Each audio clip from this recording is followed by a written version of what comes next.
to another episode of AT Talks. This is we're not really a topic of any kind that we voted on or any kind of episode or special series.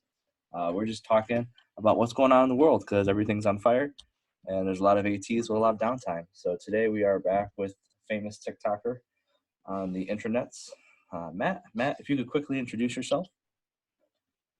So I am Matt Shear. I'm currently in a college setting, and I'm about 2 years out from graduating. So 2 years certified, and just kind of still trying to figure out my way through this. Mm-hmm. What state are you practicing in? Currently in Ohio. Ohio. And do you guys have sports right now? Currently everything just got suspended. Okay. At least by our conference, and everything's going to be reanalyzed or looked at to see if we can start it up again around April 6th. So we have to get, I believe, 5 or 6 out of the 11 teams in our conference to kind of commit to being able to say, yeah, we're good with it, and then we'll only kind of play for a conference championship.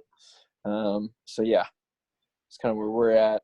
In terms of some of our sports, my sport that I'm working currently, men's lacrosse, we currently only have 5 teams in the conference, and 2 have canceled their seasons. So that leaves us with 3. So not sure how that's going to work out.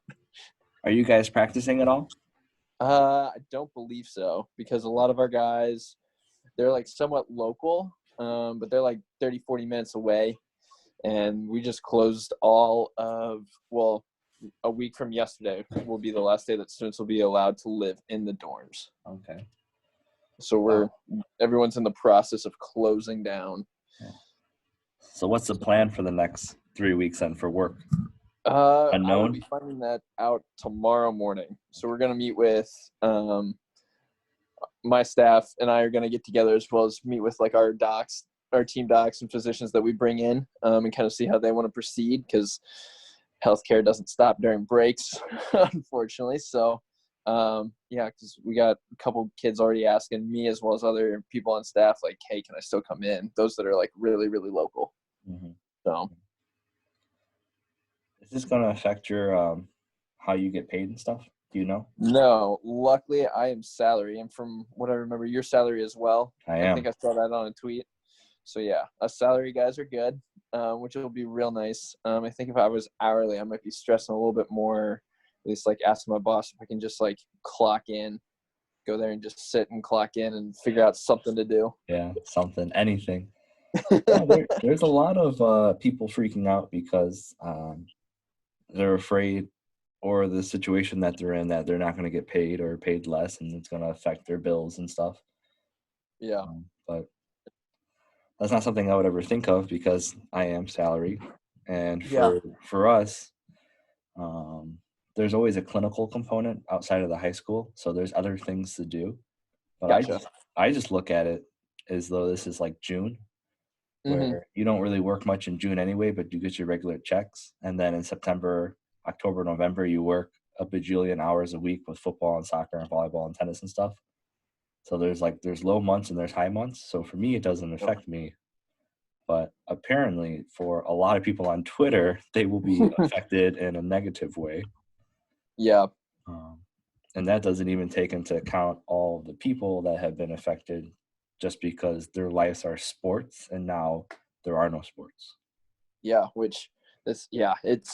it'll be a huge transition, I think, for everyone in the field outside of the fans of the sports, obviously, and all the athletes. But I think, it'll be interesting to see kind of how everything pans out now that, especially with the epidemic kind of slowly, it sounds like getting bigger and bigger. If there's more people where we're needed to really kind of go into action other places than just high schools. So I know that's one option that my boss had mentioned that we might be having to help out, but for the most part, I think we're going to run it kind of like how you are, kind of in that June timeframe where you don't really have much to do.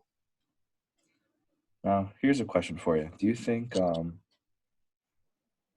this is going to allow some athletic trainers to take a step back and find their identity outside of sports? Because let me tell you what I'm seeing on Twitter.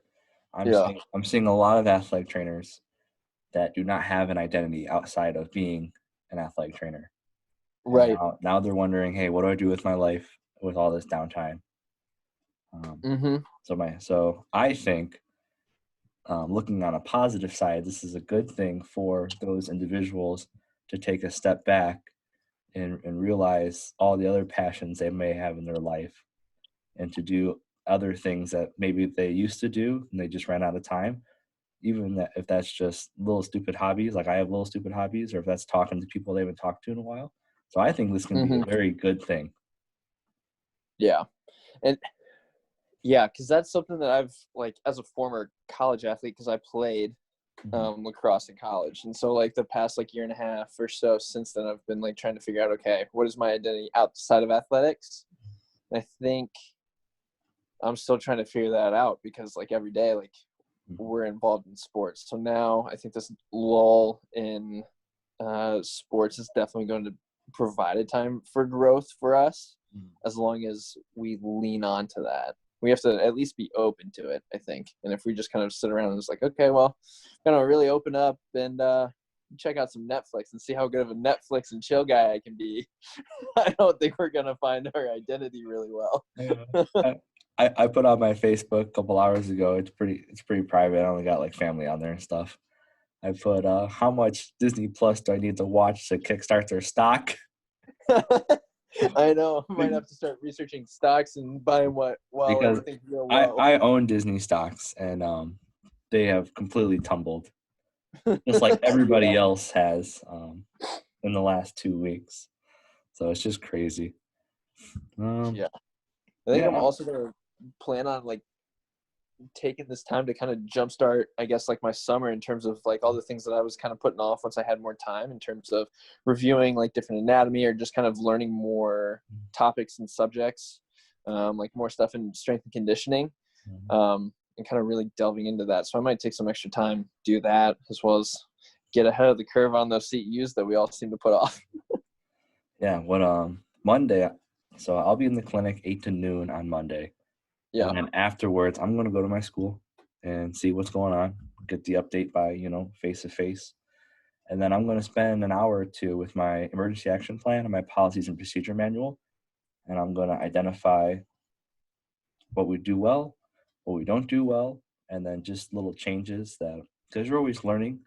And it's a couple months old, and there's some things I want to change and rephrase.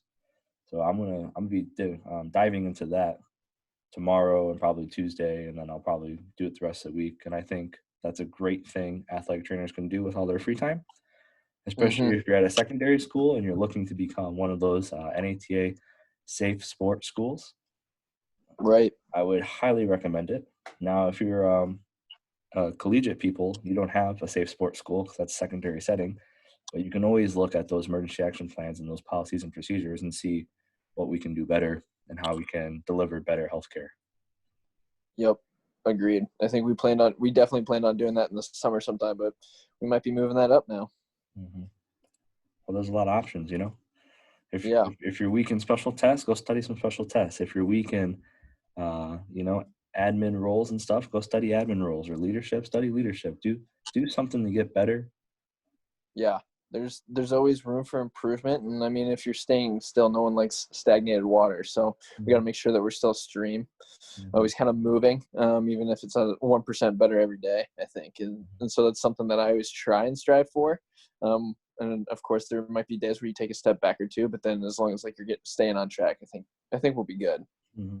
So I think really being there for our athletes is going to be huge in this time, especially ones where we're able to still kind of hold, like, an open clinic type time frame, and so that we can still have that relationship, maintain it, and then kind of also help them in the transition, especially those seniors, whether it's college or high school, who aren't going to be playing sports anymore. If we're still able to help them through that transition, it might also be somewhat therapeutic for us. What advice would you give athletic trainers to continue to make an impact on their athletes' lives when they're not at the schools, or you don't have that everyday contact with them like you normally would? How Right. can we stay involved and keep impacting? I mean, social media, but that's always kind of like a big gray area, Mm-hmm. I think, in terms of, like, the boundaries that you have to set with your athletes. But I think maybe shooting like something out in like the group or the team group me, if you guys have one of those. I think checking in on everyone, just kind of seeing how and kind of putting if anyone needs to talk is going to be an open thing. Maybe even if sometimes, like yesterday, we had a team activity where the coach took some of the athletes out to lunch because we were supposed to have a game yesterday, but that got canceled. Mhm. So he still kind of technically could get them a meal, and so we did that as kind of like a last team bonding thing. And I think one way to make sure that we still stay incorporated with our athletes is kind of go to those small things that might be a little out of our way, but also kind of gives us time to see the athletes outside of just like the room or even like their field. Mm-hmm. Yeah, I think the group me, if you guys use group me or if it's a standard group text message, Right. or any kind of app like so I'm at a secondary school, so I have teenagers. So Yeah. I have a Facebook sports medicine page. Gotcha. And I Yep. I use that I think Saturday morning or Friday night I put out there, hey, if you need an at-home rehab program without, equipment, let me know and I'll get it to you. So we can exchange messages that way without them being on my Facebook. Right. Um, And that's definitely one way that I thought, because we have a sports med page on Instagram and Twitter as well. So we've kind of been using that throughout the past few days, but since we've been in a lot of gray areas, it's kind of hard to say anything like that until we know like concretely what we're going to be doing. Mm-hmm. But yeah, I definitely like that idea, using Facebook, like the actual like group pages rather than like your own personal one. Yeah, I just it's sports medicine, and it started out just with some athletes and some coaches, and it's grown over time to include some parents and family, which is fine. I don't care. Some people may not like that, but it doesn't bother me at all. Right. Anything else in your mind that's going on in the last week or so, and um, you doing things that you want to do, or your thoughts on athletic training, or this whole epidemic going on? Yeah, I think one thing that's like coming to mind or like it's showing is like, well, I don't know.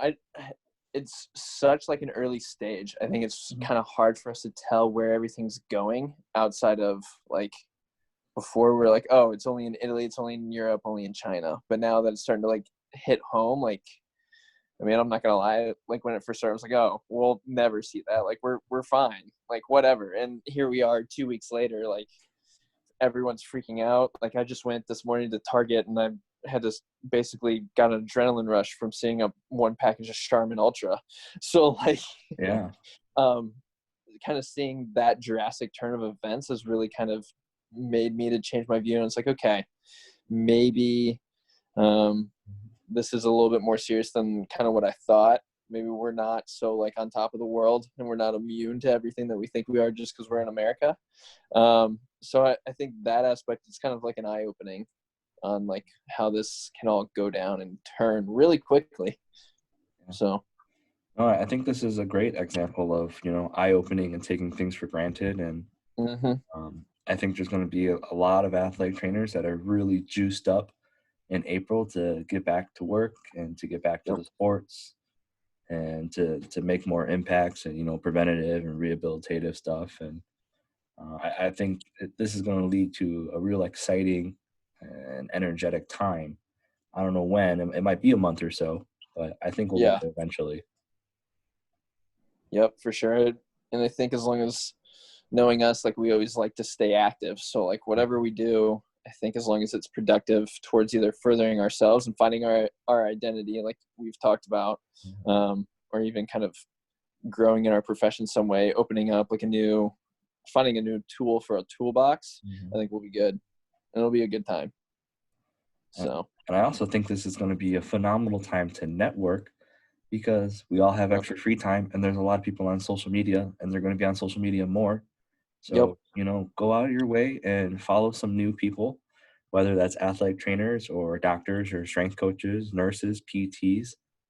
Just start following people and try to, be involved in some of these conversations and these dialogues. and just be there for a medical person, because there's a lot of people going through a lot of struggles right now with this. So just be positive and be there. Yep, agreed. Anything else you want to talk about, or you think we hit everything? I think we hit everything pretty well. All right. Well, thanks for coming on solo. I was Not hoping a there was going to problem. be two other people, but it was just Matt and I, and we said let's do it. So thanks for coming Yeah. on, Matt, and I'm sure we'll be talking a lot more in the next month or so. All right. Sounds good. Keep me updated, and I will definitely come on in on any talk. Yeah. Have a good Sunday, brother. Thanks, you too. I'll see you.